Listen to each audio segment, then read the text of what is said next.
Hola, hijos e hijas. Espero que se encuentren muy bien. El día de hoy vamos a hablar de carga eléctrica y ley de Coulomb. Esta es una de esas clases introductorias típicas de los cursos de física de campos o electromagnetismo. Entonces, soy el profesor Julio César González y comencemos. Bueno, ahora hablemos un poco de historia. Miren, la historia del electromagnetismo y la electricidad creo que va a la par prácticamente de la misma historia de la ciencia y la filosofía. Miren, precisamente Tales de Mileto, que es conocido como el primero de los filósofos por allá en el 600 a.C., observó que el ámbar, que es un material que uno puede encontrar en la naturaleza, cuando lo frotaban tenía la propiedad de atraer ciertos objetos. Entonces, ¿qué ocurre? Eh, Ahora, cuando nosotros hablamos de atraer ciertos objetos y frotar, sabemos que hay un proceso de carga. Entonces, ese proceso de carga, eh, en la gran mayoría de las veces es mediado a través de exceso o el defecto de electrones. Ya en la clase pasada habíamos hablado de que los electrones en los átomos tienen la posibilidad de coger y escapar los últimos que están por allá en la capa de valencia. Entonces, ¿qué es lo que ocurre? Eh, Precisamente cuando hablamos del electrón, eh, esa es una palabra en griego que significa ámbar. Entonces, piensen qué tan antiquísimo es la idea que nosotros tenemos sobre esa interacción entre cuerpos que al frotarse ganan una propiedad. Ahora, quienes comenzaron realmente a hacer estudios cuidadosos, detallados de esta interacción, eh, podríamos comenzar desde Benjamin Franklin.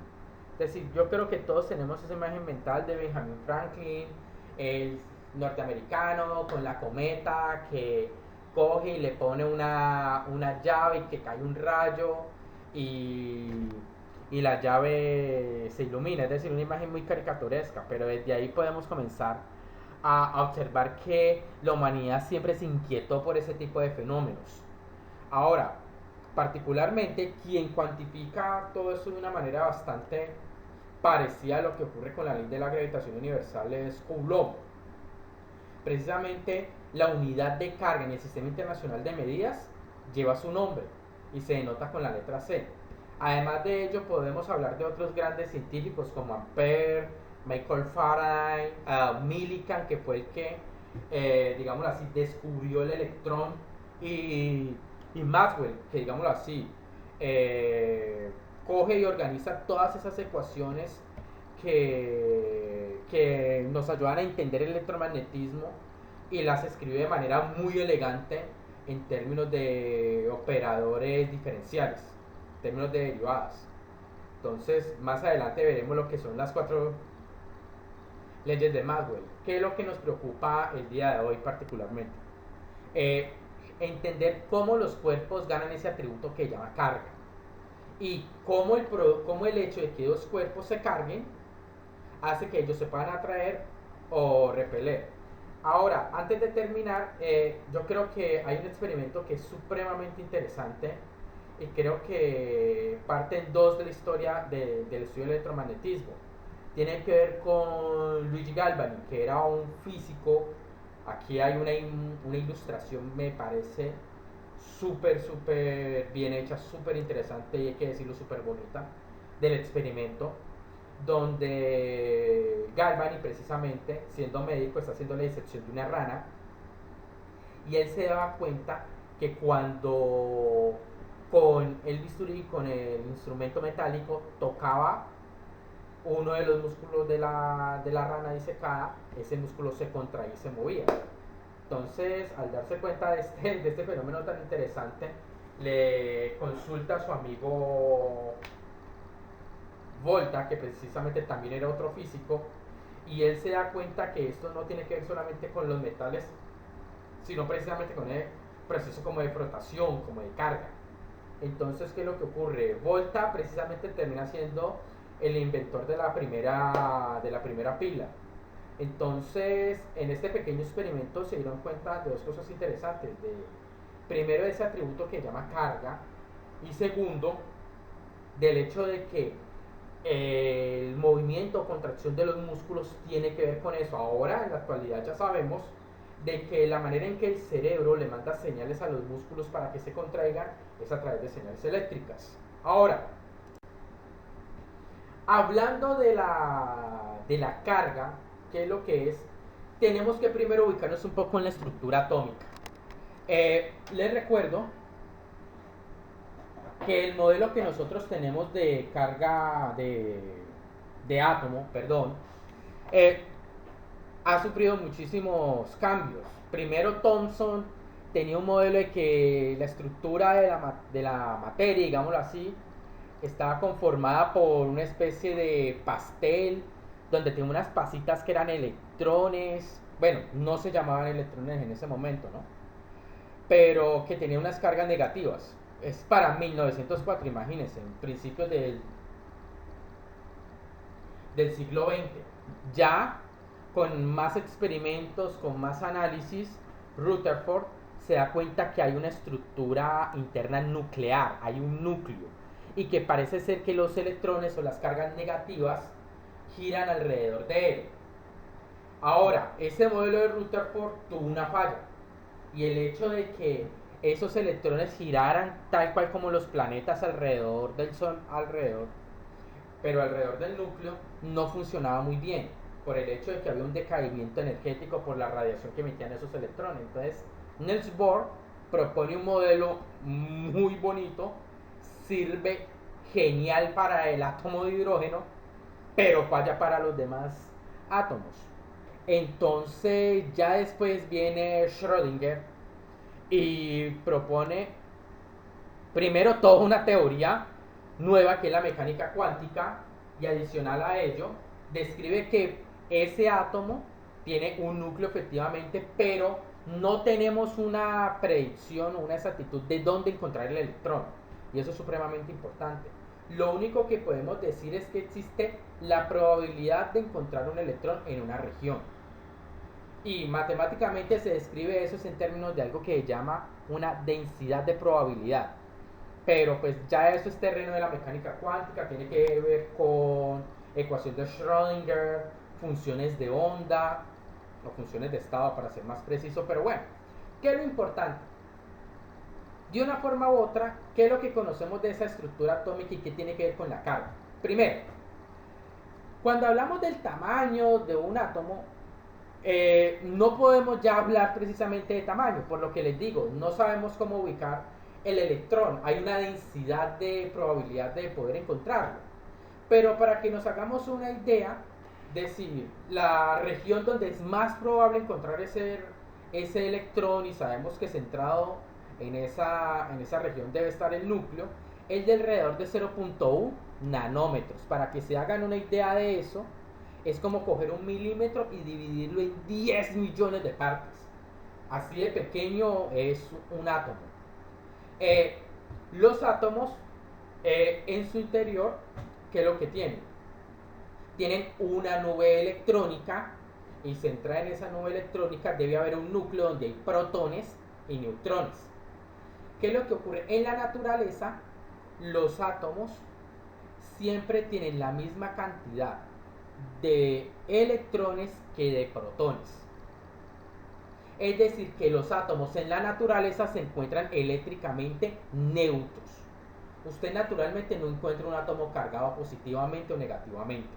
Ahora, fuera de eso, los electrones que están en los niveles de energía más altos pueden escapar del átomo.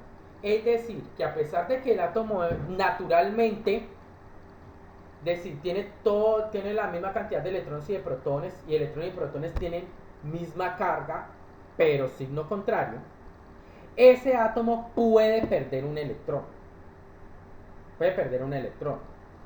Ya cuando interactúa con otro átomo, cuando interactúa con una molécula, ya sabemos de nuestros cursos de química del colegio que hay enlaces iónicos, covalentes, etcétera, etcétera. Entonces, ¿qué es lo que ocurre? En la naturaleza, los átomos son neutros, pero podemos excitarlos de tal manera de que comienzan a perder esos electrones de su última capa, que se conoce como la capa de valencia. Entonces, Teniendo en cuenta eso, ¿qué cosas nosotros sabemos de las cargas eléctricas? Primero que todo, la carga en un sistema aislado se debe conservar. Es decir, la carga ni se crea ni se destruye. Si yo tengo un sistema con una carga total, puede haber transferencia de carga entre alguna de los subsistemas del sistema como un todo. Pero la carga total siempre se conserva.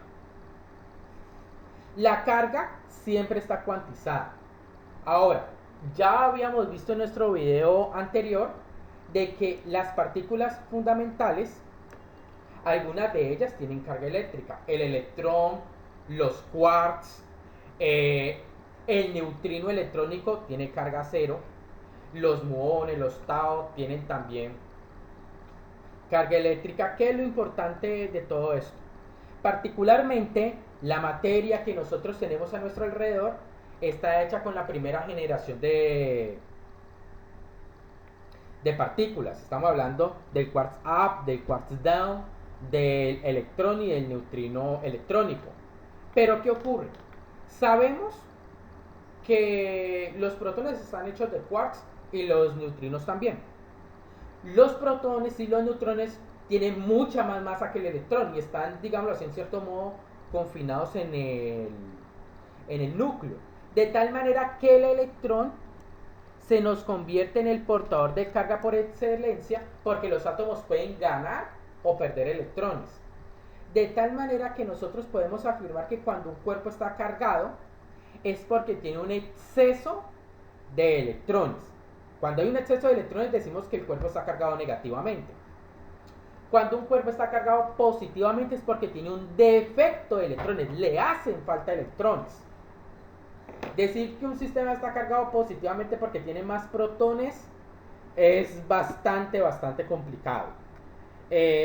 Sin embargo, decir, cuando hablamos de defectos de electrones, decir, sabemos que tienen que haber más protones en el núcleo que electrones girando alrededor de él.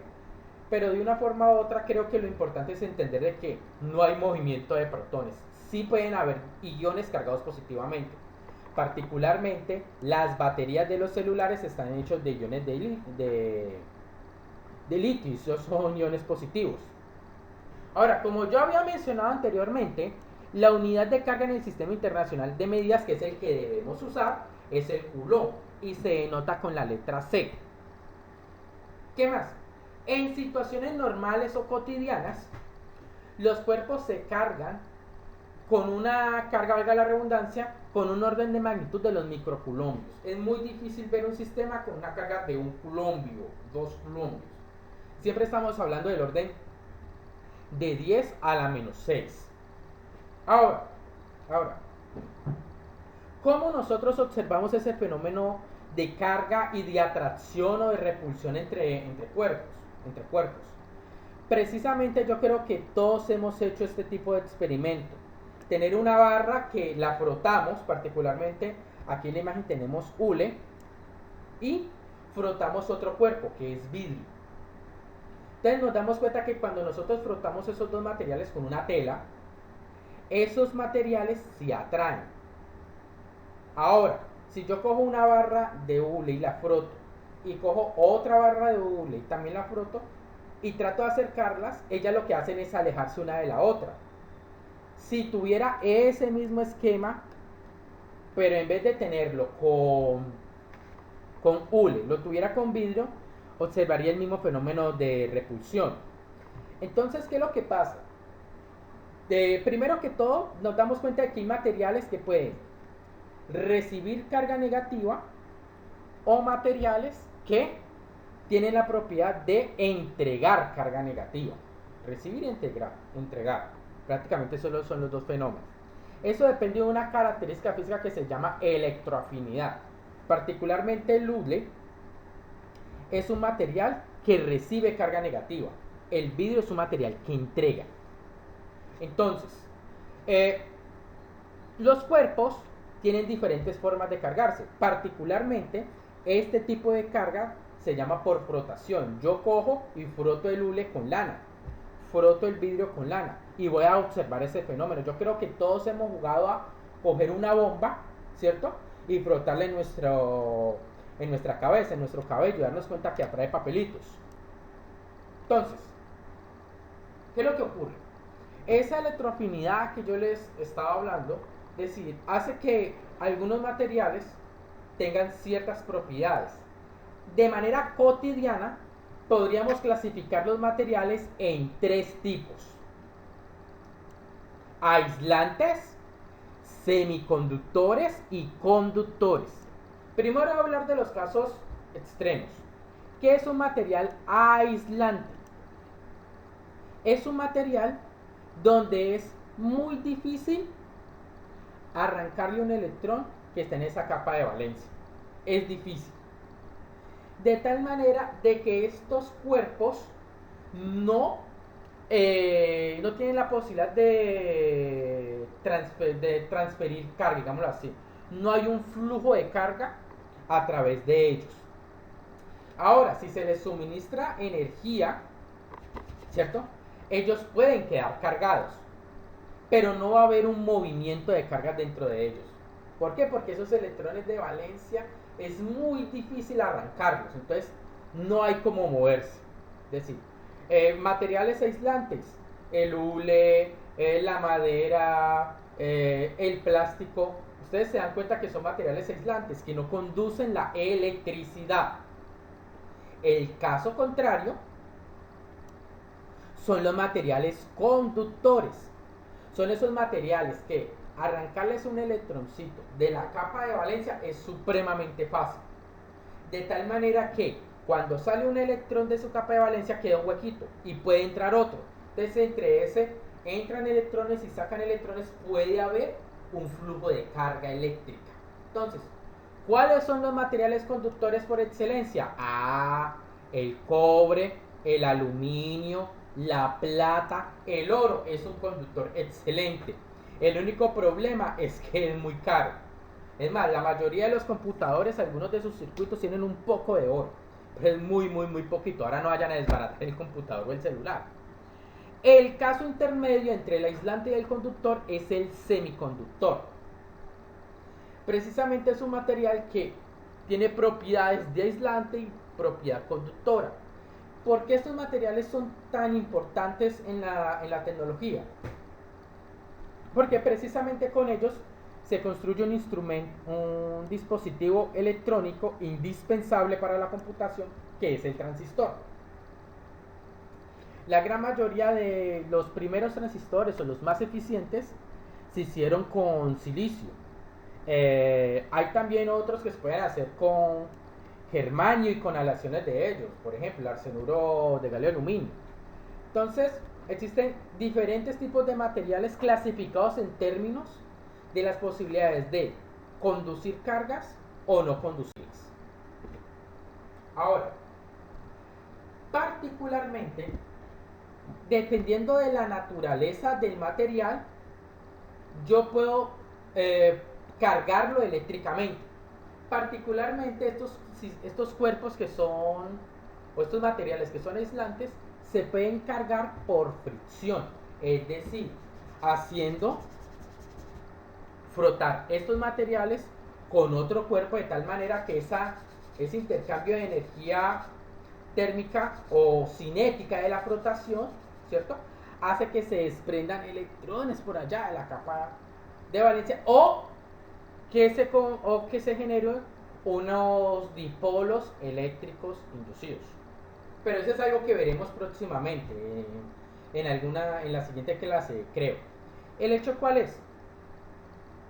Se pueden frotar estos materiales y pueden tener una carga. ¿Qué es lo que pasa con la carga de esos cuerpos? Esa carga es estática, no se mueve. Entonces, aquí tenemos una imagen, creo que todos hemos hecho eso, coger también una peineta, una peinilla, no sé cómo le dirán en su país, y coger y atraer pedacitos de papel. En contraste, para los conductores hay dos tipos de procedimientos con los cuales se puede cargar. Uno de los más importantes es el de contacto. ¿Cómo así? Cuando yo tengo dos cuerpos particularmente conductores, ¿cierto? Y si uno tiene una carga diferente de cero y el otro tiene una carga neutra, es decir, tiene la misma cantidad de electrones que de protones, yo los puedo poner en contacto. De tal manera que como son conductores y hay flujo de cargas, parte de la carga que estaba en exceso en un lado se transfiere al otro. Entonces, ¿qué es lo que ocurre? En este tipo de transferencia de carga, que es por contacto, la carga total se debe conservar al inicio y al final. ¿Qué es lo que ocurre? Dependiendo de la forma y de la geometría de los objetos, ahí sí alguno de los dos va a tener más carga que el otro. Particularmente, si los dos cuerpos conductores son exactamente iguales, la carga se distribuye equitativamente. Es decir, la misma carga que hay en el uno es la misma carga que hay en el otro al final del proceso de carga por contacto. El otro proceso es el de inducción. ¿En qué consiste? Yo puedo coger un cuerpo cargado y acercarlo a un objeto que es eléctricamente neutro. ¿Qué es lo que ocurre? Si es un material conductor, las cargas se pueden redistribuir. ¿Cuáles cargas? Pues las cargas negativas, los electrones. Recuerden que pueden moverse libremente dentro del conductor. De tal manera de que, por un lado, en este esquemita tenemos una barra cargada negativamente. Podríamos imaginarnos que es la barra de Hule. Y tenemos aquí una esfera conductora. El hecho cual es, los electrones se agolpan a un lado del sistema y tenemos aquí los núcleos o los protones en un estado entre comillas estático. ¿Qué es lo que ocurre? Si yo conecto este conductor a tierra, es decir, conecto con un cable a la tierra, ¿qué es lo que ocurre? La tierra va a absorber o se va a transferir, voy a utilizar mejor esa palabra, se van a transferir esos electrones a la Tierra. La Tierra es digámoslo así, es un sistema que absorbe todos los electrones que tú le entregues. Por ello es que los pararrayos se clavan a la Tierra. Y por eso en sus casas ustedes tienen un polo a tierra. Simplemente es la tercera, para decirlo en términos coloquiales, la tercera patica, ¿cierto? Que tienen los enchufles y es el huequito extra que tienen los tomacorrientes que van conectados a una varilla que está clavada a tierra. ¿Qué es lo que hace? Simplemente el exceso de carga pasa por el polo a tierra y se va al suelo, diciéndolo de una manera bastante simple. Entonces, ¿qué pasa? Como se va al suelo, se va a tierra, el cuerpo, sin tocarlo, queda con un exceso, con un defecto de electrones, es decir, le hacen falta. Para decirlo en términos bastante coloquiales, es decir, estamos sin tocar, induciendo una carga en un cuerpo. ¿Cómo? Ahuyentando electrones, prácticamente, lo estoy diciendo de esta manera. Ahuyentando electrones.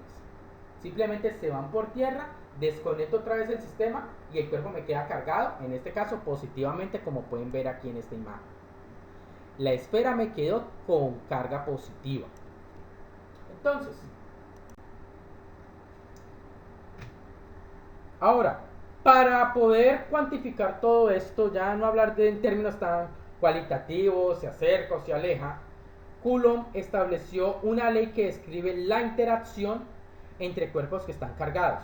Precisamente, la ley de Coulomb establece que la fuerza que el cuerpo 1 ejerce sobre el cuerpo 2, aquí lo tenemos en esta imagen, es igual a una constante que se conoce como constante eléctrica, caso E, multiplicada por el valor de la carga 1 por el valor de la carga 2 dividido por la distancia al cuadrado entre las cargas, y tiene como dirección la línea que une la carga 1 con la carga 2. Es muy importante eso. La fuerza eléctrica es una fuerza que va en la dirección de la línea que une las cargas, como pueden ver en la imagen. Ahora, es importante que ustedes sean conscientes de que aquí va la carga con su respectivo signo. Fíjense que si las dos cargas son del mismo signo, este producto siempre será positivo. Si las cargas tienen signo contrario, este producto será negativo, de tal manera de que en esta fórmula se considera la atracción o la repulsión entre cargas con diferentes signos o signos iguales. Ahora, vamos a hablar un poco de esa constante. El valor de esa constante varía dependiendo del medio en el que estén inmersas las cargas. Para el vacío, esa constante eléctrica vale 8.9876 por 10 a la 9 newton por metro cuadrado sobre segundo cuadrado, obviamente en el Sistema Internacional de Medidas. Ahora, particularmente los físicos no utilizamos mucho esa representación de esa constante. ¿Por qué? Porque la escribimos en términos de una constante que se llama la permitividad eléctrica. La permitividad eléctrica es una constante universal. Particularmente también depende del medio, pero en el vacío se conoce como epsilon sub 0. El valor de ella es 8.8542 por 10 a la menos 12 coulomb cuadrado sobre newton metro cuadrado. Si se dan cuenta, son unidades inversas de la constante eléctrica. Entonces, fuera de eso, la fuerza eléctrica es muchísimo más intensa que la fuerza gravitacional. Cuando hablamos de la estructura atómica, la interacción que siente el electrón por el núcleo en gran parte es eléctrica, porque la interacción gravitacional es muy pequeña. Si ustedes hacen una memoria de lo que tal vez vieron en su curso de física mecánica o física 1, recordarán que la constante gravitacional es pequeña, del orden de 10 a la menos 11, mientras que la constante eléctrica es del orden de 10 a la 9. Entonces ya nos estamos dando cuenta de la escala de diferencias. Ahora, para entender un poco esto con más claridad, yo creo que es indispensable hacer un ejemplo. Miren, este es un ejemplo clásico, lo encuentran en muchos libros. Es la fuerza que experimenta una carga producto de 2, 3 o más sistemas, o más cargas, perdón. Entonces, vamos a leer el enunciado. Considere 3 cargas puntuales ubicadas en la esquina de un triángulo rectángulo, como se muestra en la figura. Miren que el hecho de que nos digan que es un triángulo rectángulo pesa bastante. Donde Q1 y Q3 vale 5 microcoulombios. Recuerdan que les dije que en la naturaleza o en situaciones cotidianas la carga siempre está en el orden de los microcoulombios. Y Q2 vale menos 2 microcoulombios. Entonces aquí ya sabemos que la carga 2 es una carga negativa, es decir, si lo ponemos en un contexto cotidiano, tiene un exceso de electrones. Mientras que Q1 y Q3 tiene un defecto de electrones. La pregunta es que encontremos la fuerza eléctrica resultante que se ejerce sobre la carga Q3. En este esquema ya estoy diciendo mucho. ¿Por qué? Porque es que si Q2 es negativa y Q3 es positiva, la fuerza que 2 ejerce sobre 3 es de atracción, es decir, va a tratar de juntar las cargas. Si Q1 y Q3 tienen carga con igual signo, la fuerza que la carga 1 ejerce sobre la 3 es de repulsión, es decir, trata de alejar la carga. Ahora, lo único que tenemos que hacer ahora es, teniendo en cuenta el gráfico, calcular las magnitudes de las fuerzas eléctricas. Entonces aquí es muy importante que ustedes sean conscientes que lo primero que vamos a hacer es calcular la magnitud. Como es la magnitud, hijos e hijas, las cargas van en valor absoluto. Es decir, por un momento me olvido de que hay cargas negativas o positivas. Como ustedes pueden ver aquí en el procedimiento, yo tomo el valor de las cargas sin sus signos y reemplazo las distancias. Como ustedes se dan cuenta, la distancia entre la carga 2 y la carga 3 es exactamente igual a A, mientras que la distancia entre la carga 1 y la carga 3 es raíz de 2 sobre A, porque estamos hablando de la hipotenusa de ese triángulo rectángulo que me decía el enunciado. Entonces, ya ahí lo único que hago es simplemente reemplazar los valores y obtengo que la magnitud, que la fuerza que ejerce 2 sobre 3 es de 9 newtons. La fuerza que la carga 1 ejerce sobre la 3 es de 11 newtons. Entonces fíjense que aquí nos estamos dando cuenta de que esas fuerzas son cotidianas, digámoslo así entre comillas, porque nos dan fuerzas del orden de newtons. Pero hasta esta instancia lo único que hemos hecho es calcular la magnitud. A mí me están pidiendo la resultante, es decir, que me están pidiendo es un vector. Entonces tengo que hacer la respectiva descomposición. Entonces, como ustedes pueden ver en la imagen, si nosotros repasamos de nuevo el esquema o el dibujo, nos damos cuenta que si la distancia de aquí a acá es A y la distancia de aquí a aquí es A y es un triángulo rectángulo, como la suma de los ángulos internos de un triángulo debe ser 180 y este particularmente es un triángulo isósceles, significa que este ángulo indiscutiblemente tiene que ser de 45 grados. Ahora, por ángulos opuestos por el vértice, significa que este ángulo también es de 45 grados. Como me están pidiendo una resultante, lo que yo debo hacer es coger y hacer sumatoria de fuerzas en X y en Y. Particularmente, la fuerza que 2 ejerce sobre 3 no tiene componente Y, solo tiene componente X. Y particularmente por el sistema de referencia que estamos utilizando es negativa. Ahora, cuando hablamos de la fuerza que la carga 1 ejerce sobre la carga 3, ya debemos hacer una descomposición vectorial. De tal manera de que utilizando este ángulo de 45 grados, que yo sé que está sobre la horizontal, yo hago la descomposición. La componente X es con coseno, la componente Y es seno. De tal manera de que particularmente la componente X y la componente Y son iguales. Ahora, para calcular la fuerza total que experimenta 3, la carga 3, simplemente hago sumatoria de fuerzas tanto en X como en Y.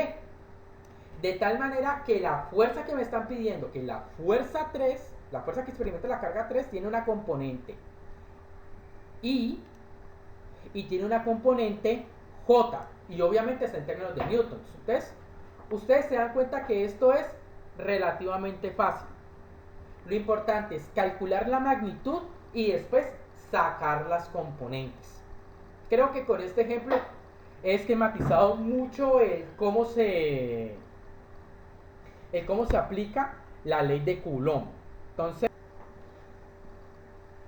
Entonces, hijos e hijas, muchísimas gracias por haber escuchado el video, por estar atentos a la clase. Si creen que esto ha sido de ayuda, por favor denle un me gusta y suscríbanse al canal. Saben que tenemos material de física mecánica, física de campos, estadística inferencial, descriptiva. Entonces, suscríbanse.